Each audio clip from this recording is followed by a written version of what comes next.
In the United States of America, we have a major problem in this country with how Americans are looking at terrorism.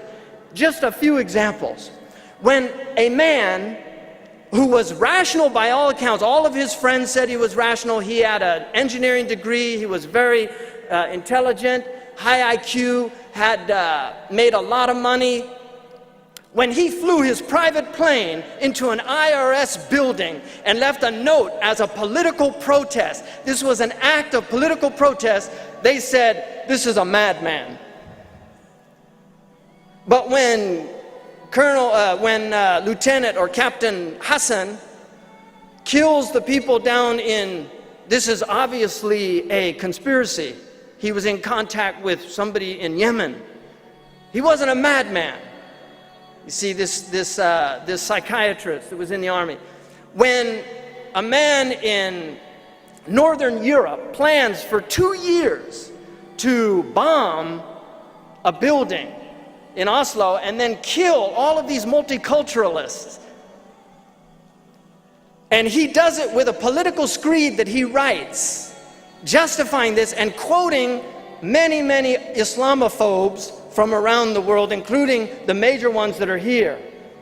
When he does that, he's a madman. That's all, he's just a madman. So why is it that when these hijackers hijacked these planes and drove them into, why weren't they mad? What's the rationality behind that reasoning? Either they're all terrorists or they're all madmen. But let's have a standard that is based on some kind of rational criterion. Because from my perspective, it's madness. We're living in a time that's so extreme that if it doesn't drive you mad, you're not sane. If it doesn't drive you mad, you're not sane. One of the major problems in the United States of America today is the economy. That's what they say. It's the economy, stupid. What they talk about is the problem is entitlements. It's all this welfare. No, there's only one problem with the American economy. It is a war-based economy. It is spending almost all of our budget in Washington is going to the military-industrial complex, and until that stops, nothing is going to change in this country. They don't want to deal with the fact that the budgets that the Pentagon gets could completely rebuild the entire planet. We could have, in Mauritania, the main street in Mauritania is John F. Kennedy Boulevard. You know why the Mauritanians say John F. Kennedy Boulevard? Because he used to send wheat to the Mauritanians. If you ask an old Mauritanian who lived at that time, who was John Kennedy? Man kana Yahya Kennedy. He'll say, a good man from the Americans, he used to feed poor people. When Hillary Clinton asked Sheikh Abdullah bin Bayya in Qatar, what can we do to improve America's, how people view us abroad? Sheikh Abdullah says, feed people. أطعموا الطعام. Don't drop bombs on them. It won't make you any friends. And they won't even be frenemies. Really, don't drop bombs on people. Afghanistan is one of the poorest countries in the world today.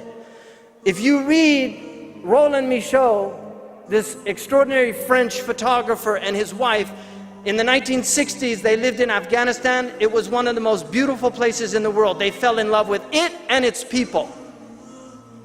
And you can look at the pictures of beauty. Afghanis used to plant gardens. They loved flowers. Every Afghani had a flower garden in his house. Many pictures of Afghanis he picked showing them smelling flowers. They used to fly kites. They love kites. Afghani people. They would go and fly kites. They had picnics. In this country, they say these are terrorists. How did they become terrorists? Those among them who are terrorizing, how did they become terrorists? Over a decade of war, Russia killed at least 1.5 million Afghanis. Russians lost about 13,000 people. We don't know how many we've killed, but today we're mourning the dead of New York. And it was said earlier, we have to remind the American people of the dead of Baghdad, of the dead of Kabul, and also of the danger of the imminent death of people in Tehran, of people in Qom, of people in Tabriz, for being nothing other than simple people who are trying to live their lives in peace and security, and because of the failure of political people, their lives are endangered and threatened. This is the reality. We cannot allow the incompetence of these political leaders to get you and I, Zayd and Amr, John and Abdullah, killing each other. This has to stop as a project in the human condition. Because the only people that benefit by this, you know, Karen Armstrong was saying the fact that the people that support this program to create more peace in the world are the businessmen, because businessmen don't like war. Businessmen don't like war unless they're in the business of war. Then they love war. Then they love war. There are people here that love war because it's an exciting time for them. They make a lot of money off the blood of people. Sheikh Abdullah bin Bayya said the Arab Spring was watered with blood. This is what's going on. Innocent people being killed, whether it's in New York, Baghdad, wherever it is, Washington, D.C., it's unacceptable.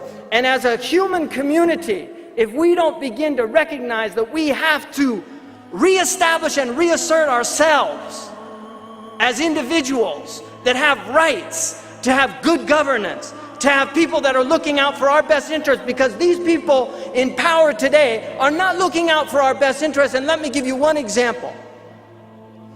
In an extraordinary study called the China Study of Nutrition, 20 years, with top experts from Princeton, from Oxford, that determined that most of the diseases that are happening in the United States of America are directly related to the diets of the American people, and yet Americans are lied to, that they need milk, that they need meat, that they need all these things. Fat and sugar, if you give it to rats, they will die because they can't stop consuming it.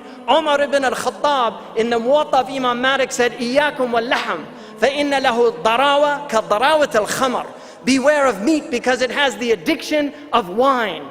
You can become addicted to meat. It's harmful for you if you consume too much meat. This is all proven. But when Oprah Winfrey, after reading about this, announces it on national television that she doesn't want to eat beef anymore, the cattle lobby sues her. The pyramid of food that you see, this pyramid that you see of food, was actually restructured after the dairy and meat lobby said, no, no, no, you're going to harm our economy. And so science is subjugated to greed. You see, this is the problem. When we have most of our scientists in this country working in defense industries, instead of trying to find cures for cancer, they're trying to find better ways to kill people. And when you see, they had a problem when they were thinking about Saudi Arabia, and if we have to ever use nuclear weapons on these places, we're going to destroy all the oil infrastructure. And so they had American scientists, good people that go to church on Sunday most likely, PhDs from the best universities, so they developed the neutron bomb that kills all the people and leaves the infrastructure standing. This is the type of madness that we're living in. This is unacceptable as a human condition.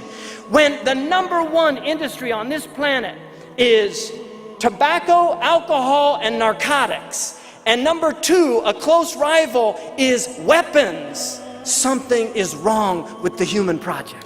Something is seriously wrong with the human project. There are two questions to ask. Why do we need all these weapons when most of us, I don't have any problem with you, you don't have any problem with me. If you want to know why people get aggressive against you, disrespect them. In the ghettos in Washington, D.C., there's people that carry around guns. You know what they really want? They want respect. Because if you pull out a gun, you suddenly have an incredible amount of respect coming from the person on the other end. He respects you. And that's the level that these people have fallen to, because they feel so disrespected that they have to carry around, they have to look at you like, what you looking at? What are you looking at? Because they think you're looking at them with contempt. They think you're looking at them without any respect. That's what the African American in the inner cities in the United States feels. He wants respect. She wants respect. And it's not offered. And now because Obama is president, suddenly it's all over. Racism, hey man, we're beyond that. Tell the Tea Party that. You know, tell the white supremacists that. And let me tell you about the Tea Party, because I read the Tea Party's manifesto, and I agreed with probably about 80% of that book. I'm not exaggerating. I read their manifesto. People just say, oh, Tea Party, Tea Party. They never read what they actually have to say. You should actually read what they have to say. A lot of their complaints are very justified.